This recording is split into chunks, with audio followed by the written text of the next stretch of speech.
TVK party అధినేత విజయ్ గవర్నర్ని కలిశారు.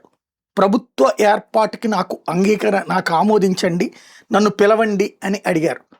సాధారణంగా అప్పుడు మనకున్నటువంటి బలాన్ని చూపించాలి. విజయ్కి గెలిచింది 108 మంది ఎమ్మెల్యేలు ఉన్నారు.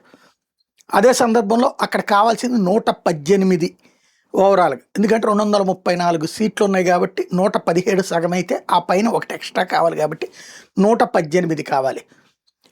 విజయ్యే 2 చోట్ల పోటీ చేయడం వలన ఒక సీటుదే లెక్క వేసుకోవాలి. అందువలన ఇప్పుడు 112 మంది, అంటే కాంగ్రెస్ పార్టీ ఇప్పుడు మద్దతు ప్రకటించింది. 5 కాంగ్రెస్ సభ్యులు ఇప్పుడు విజయ్ 2 సంతకాలు పెట్టకూడదు కదా, ఒక సంతకమే బేసిస్ చేసుకుని 112 సంతకాలతో కూడినటువంటి ఫైల్ని తీసుకెళ్ళి గవర్నర్కి ఇచ్చారు. యాక్చువల్గా అయితే కనుక గవర్నర్ ఏడిపించాలంటే 118 అయ్యాక రమ్మనమని చెప్పాలి, అంటే ముందుగానే ప్రిపేర్ చేసుకోమని. ఇక్కడ 2 కోణాలు. వేరే వాళ్ళు కూడా వచ్చి నాకు ఇంత బలం ఉందంటే అప్పుడు అటు పక్కకి వెళ్తుంది.